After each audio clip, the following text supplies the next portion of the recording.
Hey ladies, welcome back to my channel. I truly think that the texturism conversation needs to die because the main perpetuators of texturism are the main ones that complain about it.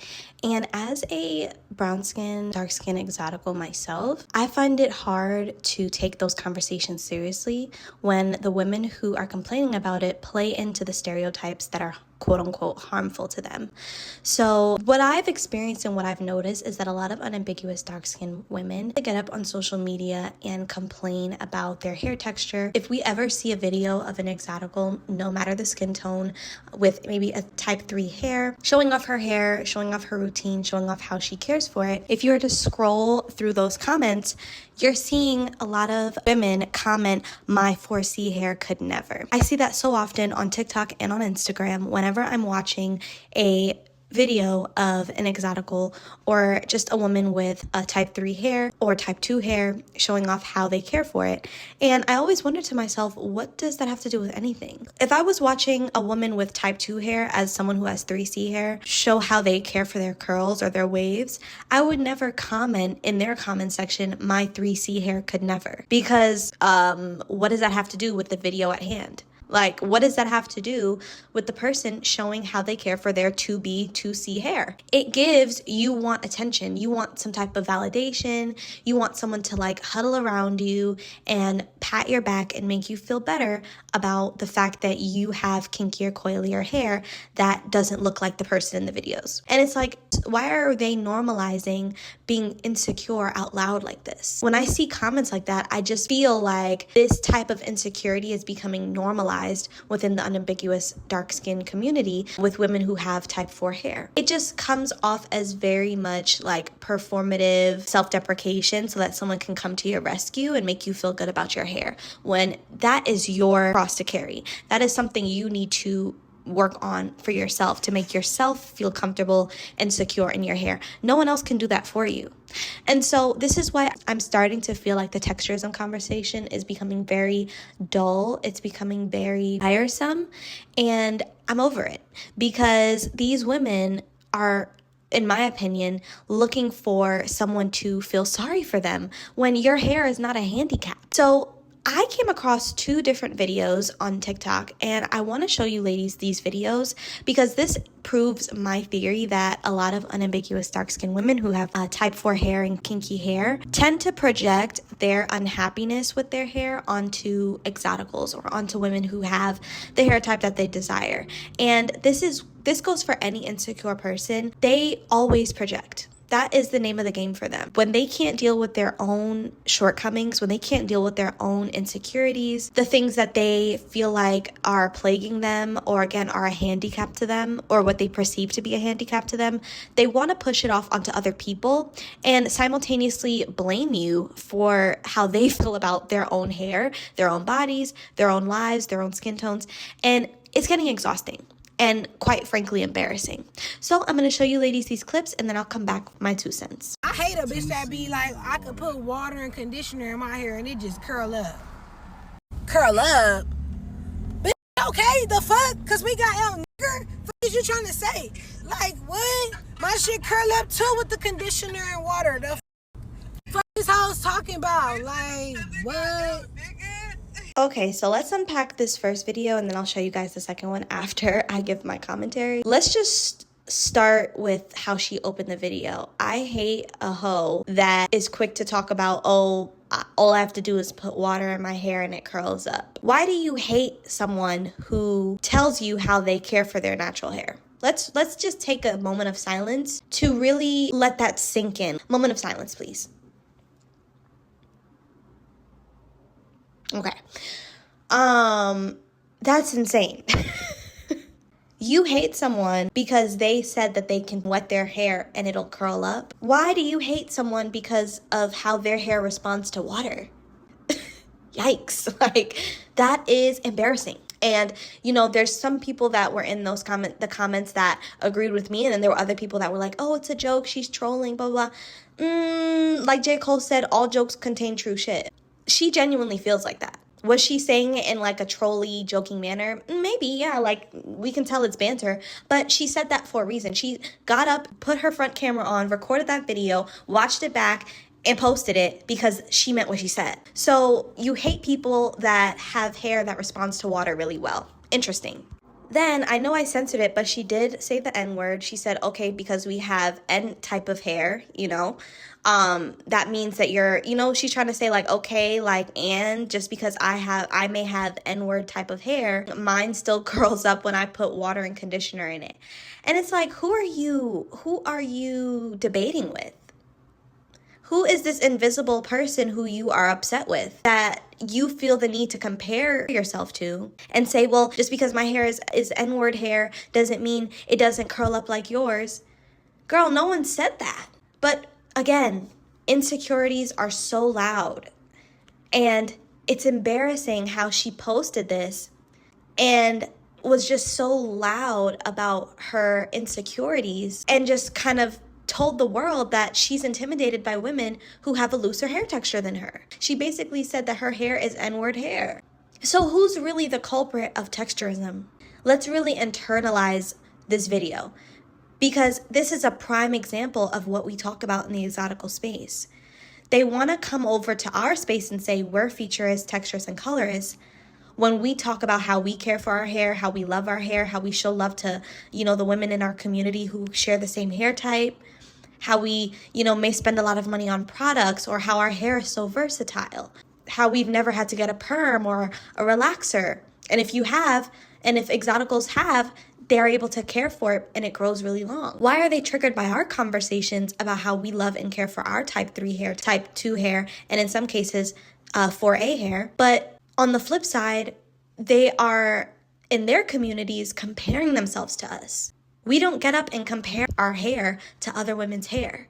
We're too busy loving our own. So that's why I'm starting to feel like this texturism conversation is becoming embarrassing and exhausting, because when it's coming from the other side of the pond with unambiguous dark-skinned women, it's very hostile and it comes off as they are insecure about how they look and they feel threatened by hair that happens to be looser than theirs. So let me show you guys the other clip and then I will come back for my 2 cents. Looser curls are easier, and I'm tired of pretending they're not. Like, if you can air dry your hair in its natural state and it is socially acceptable, and I don't mean if you have confidence, no, confidence aside, right? A job where your appearance matters, a modeling casting, an interview, that sort of thing, right? And your hair is fine in its air dried state, no, you do not understand. Sorry. And yet, on some level, it's all relative, right? Because if you have 3C hair, there's a girl with 2C hair who has it easier than you. But both you and that 2C girl can air dry your hair and go be a bottle girl.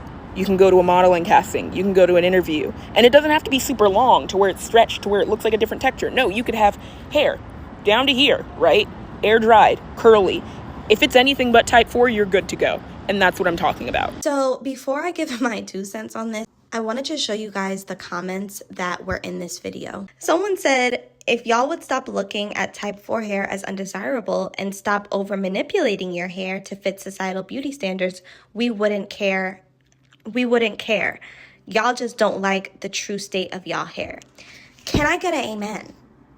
Because it's not undesirable. I've seen tons of 4C women do great things with their hair and love on their hair. And are we denying that it's harder to manage? No. Are we denying that some people in certain spaces may not prefer 4C hair? No. We understand that these things exist, okay? So we're not being delusional. We understand that these things exist. But you are only as pretty as you think. Your hair is only as great as you think. So if you think your hair is great, you should walk into spaces knowing that it is and not care about what other people think of you. And like she said, stop over manipulating it. Stop putting wigs and weaves that don't match your natural hair. That damages it. Stop putting Kanekalon braids in your hair that break it off. Stop doing the most. And stop trying to conform to societal beauty standards and do you. Because as Black folks, we already don't fit into their standards. So might as well just do your own thing. Someone else said, wrap this combo up, please. That's exactly why I'm making this video. That's exactly why I titled this video, The Texturism Conversation is Getting Embarrassing. And quite frankly, it's getting old. Someone said this conversation is getting so sad and exhausting. Right. Someone said, get a journal, please. I'm tired. Like, literally, we are exhausted. These are conversations that you should be having in your head, with yourself at home, with your trusty dusty journal. Like, no one needed to hear your thoughts on your 4C hair or your 4B hair and how it is debilitating you from being able to get modeling gigs or be successful in interviews, when there are people like Anoki and other South Sudanese and African models who have 4C hair who are thriving in the industry. Then someone commented, so what now?